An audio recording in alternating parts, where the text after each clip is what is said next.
Welcome to my first video of 2023. It's been a while since I posted on this channel, but one of my resolutions is to post a bit more regularly. So hopefully this will be the first of many videos to come. Today I wanted to talk to you about dressing happy during January. I think this month is very much associated with those long, dark days, with maybe not having so much money to invest in our wardrobes after the indulgences of Christmas. And speaking of indulgences, maybe some of our clothes not being quite as comfortable as they were before December due to having a fabulously wonderful time over the Christmas period, which there's absolutely nothing wrong with. But there's lots of ways we can use our wardrobe to boost our mood, boost our confidence, and there's lots of ways we can shop our wardrobe to ensure we don't get bored if we are trying to save a little bit of money this month. So what I'm going to share with you today are 3 outfits that I'm wearing on rotation this month, and the reasons why I'm choosing them and how you too can dress happy this January. So the first outfit I'm going to talk you through is the one that I'm actually wearing today.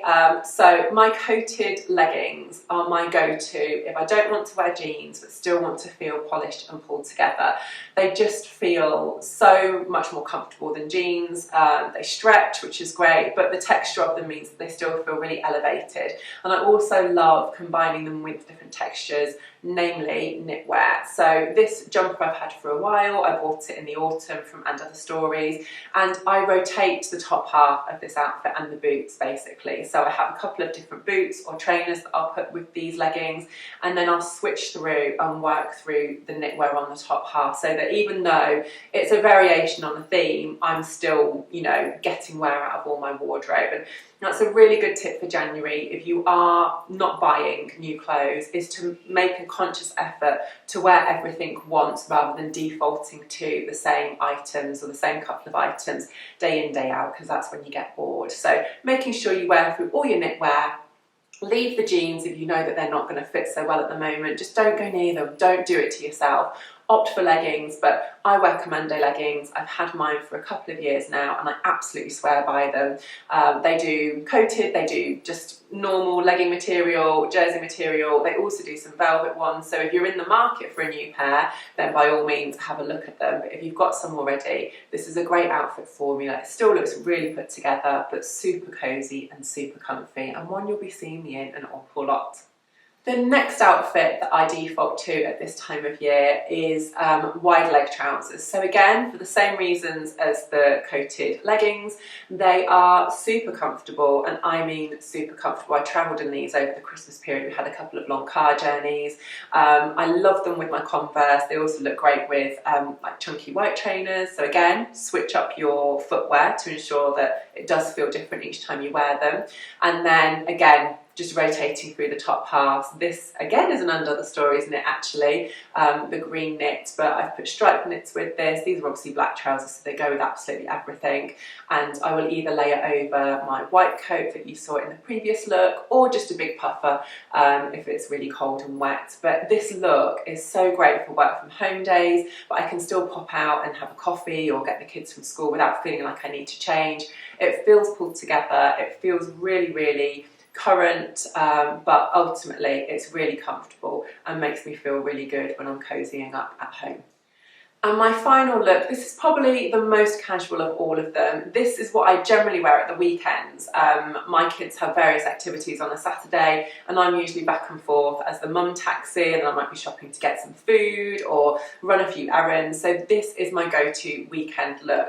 But just because I'm in leggings and a sweatshirt doesn't mean that I have to be scruffy. So I will still make sure my hair is done and I've got a little bit of makeup on. The hoodie is one of my favourites from Anina Bing. I've got my eye on one of her hoodies for the coming season as well, and choosing trainers that are more of a lifestyle trainer rather than a trainer that I actually would wear to the gym all makes it feel intentional. For some reason, I don't know why, putting a white t-shirt underneath a sweatshirt and having it so that you can see it just makes it feel a bit more done. You can also push up your sleeves and play around with the bottom so that it doesn't feel too shapeless. But this look is super cozy and comfy. It's great for my running around days, but I still feel like I could bump into somebody and I wouldn't be embarrassed about what I'm wearing, which is really important, I find. So that is my kind of more sporty look, but I still feel really, really good in it and feel more than happy to go out and about as well as cozy up at home.